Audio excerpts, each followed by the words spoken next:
Crédit photo, Best Image. Johnny Hallyday revient au cœur de l'actualité en cette fin d'année. Crédit photo, Best Image. Johnny Hallyday revient au cœur de l'actualité en cette fin d'année.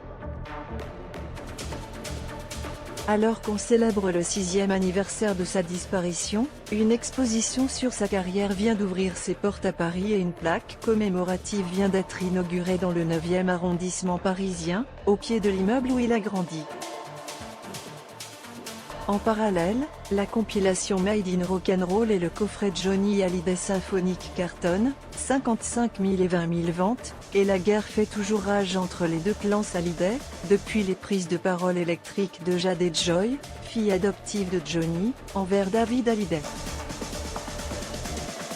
Actuellement, Laetitia assure la promotion de cette exposition qui se tient à Porte de Versailles jusqu'au 19 juin 2024. C'est un parcours immersif, un voyage dans le temps. Le player Dailymotion est en train de se charger. Quand je l'ai rencontré en 1995, c'était une âme cabossée.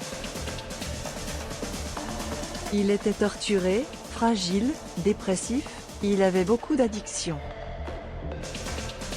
Il se faisait du mal et faisait du mal aux autres, évoque-t-elle avec émotion, reconnaissant le caractère unique du rocker, adulé par des millions de fans, il fallait beaucoup de résilience et de force pour ne pas sombrer avec lui. Il se faisait du mal et faisait du mal aux autres, évoque-t-elle avec émotion, reconnaissant le caractère unique du rocker, adulé par des millions de fans, il fallait beaucoup de résilience et de force pour ne pas sombrer avec lui.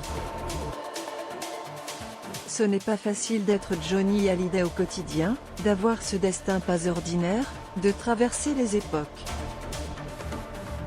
Selon Laetitia, ces démons tenaient en deux choses, les drogues et l'alcool, je l'ai aidé à les combattre.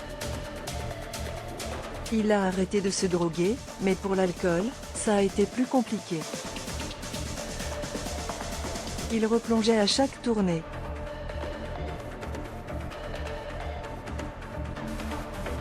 J'avais compris que je ne pouvais pas lui dicter ce qu'il devait faire, il fallait que ça vienne de lui. Grâce à son propre vécu, elle raconte avoir eu un père suicidaire. Laetitia dit n'avoir jamais baissé les bras pour celui qui a partagé sa vie durant 22 ans, cette résilience, c'est aussi une éducation. Son propre vécu, elle raconte avoir eu un père suicidaire. Laetitia dit n'avoir jamais baissé les bras pour celui qui a partagé sa vie durant 22 ans, cette résilience, c'est aussi une éducation. Explique d'ailleurs qu'il allait moralement beaucoup mieux à la fin de sa vie, l'adoption de nos filles a réparé son propre abandon. Il a pu pardonner à ses parents. Il n'était pas genre à aller voir un psy, mais il en parlait.